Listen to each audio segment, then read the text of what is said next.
l'exemple que vous donnez est un exemple à donner au monde. Parce que ce qui aurait pu être source de conflit entre deux États a, depuis des décennies, été source de solution, justement, et un bel exemple de coopération où, en fait, les peuples sont mis à l'avant.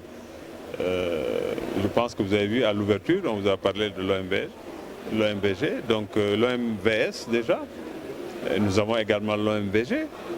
Donc je pense que de ce point de vue, nous donnons des exemples. Et c'est, je dirais, cette histoire, cette pratique qui peut-être nous oriente aujourd'hui dans la gestion que nous sommes en train de faire de ressources nouvelles, telles que les ressources pétrogazières qui sont entre des frontières ou des zones communes. Et vous avez vu comment, de façon magistrale, ces pays sont en train de le gérer en donnant un exemple au monde. Donc je pense que nous avons des choses justement à apporter sur cette gestion globale. Comment réduire au plus l'égoïsme humain qui veut toujours tirer de son côté en ne sachant pas que c'est un tout.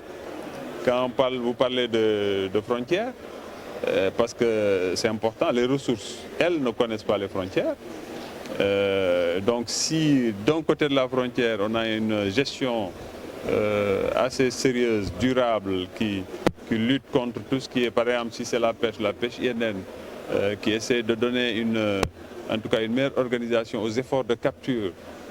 Et si ce n'est pas fait de l'autre côté, à la rigueur, vous m'excuserez l'expression Wolof, faut que du gaz, faut que du soul. Parce qu'il s'agit de la même ressource qui, elle migre. Suivant des courants marins, c'est ce qui fait d'ailleurs que nos côtes sont poissonneuses.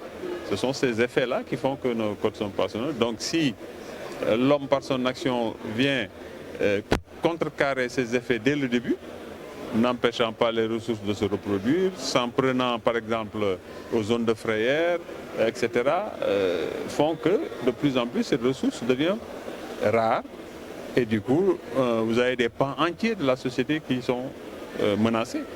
Vous prenez le monde de la mer, les pêcheurs et autres, ils vivent de ça quotidiennement.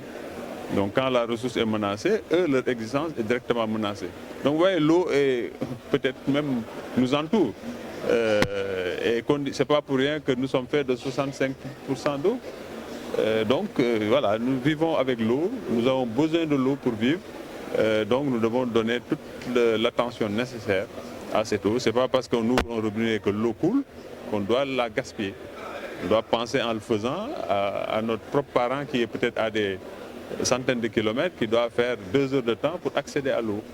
On doit penser à la vache dont on a besoin, qui aujourd'hui transhume voilà, de milliers de kilomètres parce qu'il y a un déficit d'eau qui fait qu'il n'y a pas de pâturage, il n'y a pas d'eau, etc.